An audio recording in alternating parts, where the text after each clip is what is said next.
everyone, I'm Snowy Wood Creatures and welcome to today's video where I'm going to be talking about what items you're going to need and what food is good for the isopods, and we're going to go through all this together. So stay tuned and we'll go through each item as you see them.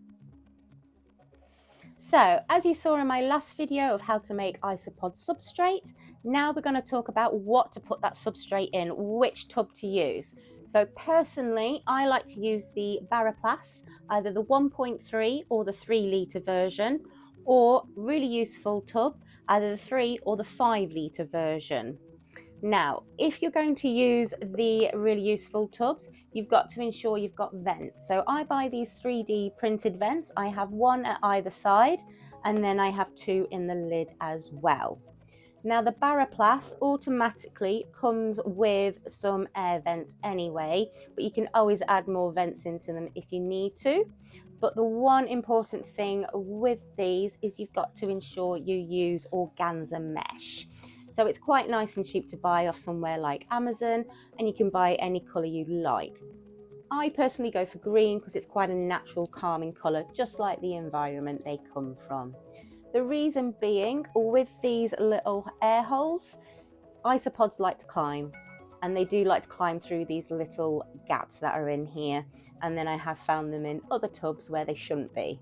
So that is one reason why I use organza.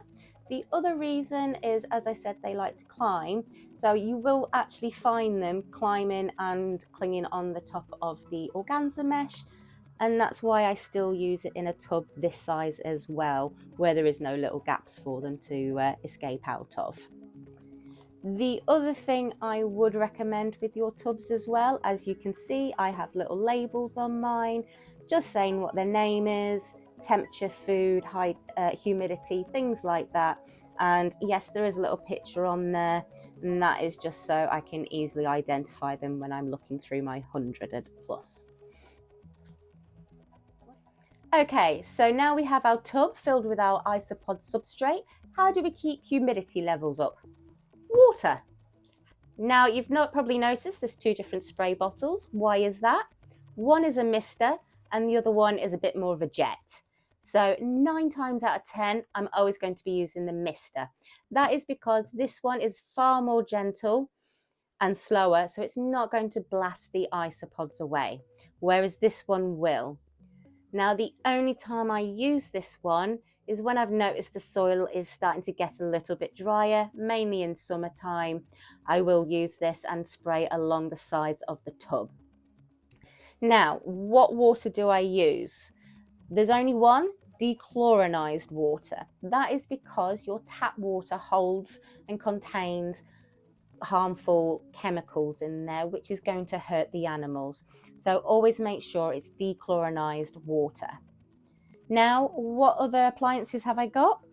So this one might seem a little bit of an odd one. I have a nail cuticle one, basically because it looks like a little shovel. So it's quite handy if I can spot a little bit of mold, I can dig it up and dig it out. Or if there's anything in there I don't want, like old food, I find that's really handy to take that sort of stuff out. The last one is isopod tweezers. A big thanks to Josh at Only Pods. He should be dropping these soon on his website. But with these ones, they're very gentle. So do not think any old tweezer's going to do. It's like anything for your eyebrows. They are far too vicious. These ones are quite gentle. So you find once they've grabbed the isopod, they don't put any more pressure on them. So you're not going to have a crushed isopod. They can barely feel it. So a big thanks to him for sending me those. Whatever it is. Okay, so now it's time to learn about what to feed your isopods. So you've heard me talk about fruit and veg, and you know where to find that, your fridge. But what about protein? So first up, we have dried mealworm. So this is something you're going to find at your local pet shop in the bird aisle. That's where it tends to be held. And this stuff goes down pretty well with your isopods. Next up, we have dried shrimp. So this does come whole. So what I tend to do with this is actually crush it up between my fingers, because I find that they prefer it more when it's crushed up than when it's whole like this. After that, you've got your bug bites. This is something you're going to find in your fish aisle, but again, it's packed with protein. Isopods go crazy for it. Now your next one, I don't know if you can tell what it is, but it's actually snake skin. Now please don't just think any old snake skin's going to do. There is a process this needs to go through, so ensure you are buying it off the correct people. But certain species do go crazy for it, so that's always a good one to have in your collection. And then lastly, we have spirulina.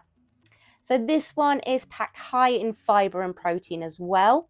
It's actually the longest algae on Earth, or it's that so to believe. But again, the isopods love this, especially if they do like algae and moss. So that is another good one to have. Thank you for watching the video. I hope you enjoyed it and learned something new. If you did, put a comment down below.